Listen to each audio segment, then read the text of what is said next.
unlike the more one-to-one Predator remakes, the return of the F50 Plus is much more of a modern interpretation rather than a true one-to-one recreation of the OG from 2005. Where of course you can clearly tell what these are supposed to be, but that is not to say that they aren't very different when compared to the OGs. So with that in mind, here are the 4 biggest differences between the remakes and the originals. Starting with the leather lace cover, which on the original was actually held down by Velcro at the top, which not only allowed you to tuck your laces underneath, it also hid what is a more traditional U-throat construction and central lacing system that more or less ran the full length of the upper, whereas on the remake, the base of the boot is actually a laceless F50 Elite, and then they threw some lace loops underneath to allow the laces to actually be connected to the upper, but also to help hold down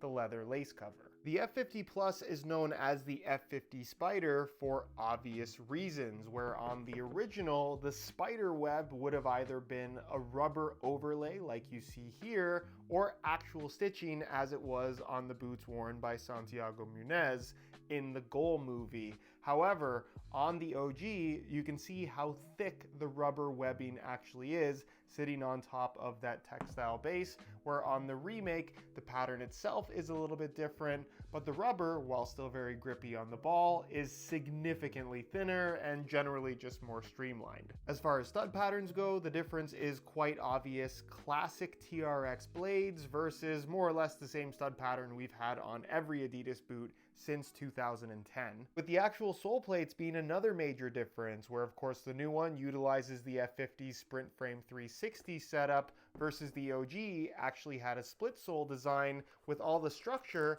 actually coming from the insole. Pull it out and you'll notice that the boot pretty much folds right in half, and that's because the insoles themselves actually have the plastic for the sole plate. Where they even included this really cool kind of leather pouch that when you open it up includes 3 different insole and sole plate variations: a comfort in red, a lightweight in yellow, and a combination of the 2 in orange. So yes, technically the F50 Spider is back, it's just a lot different than it used to be.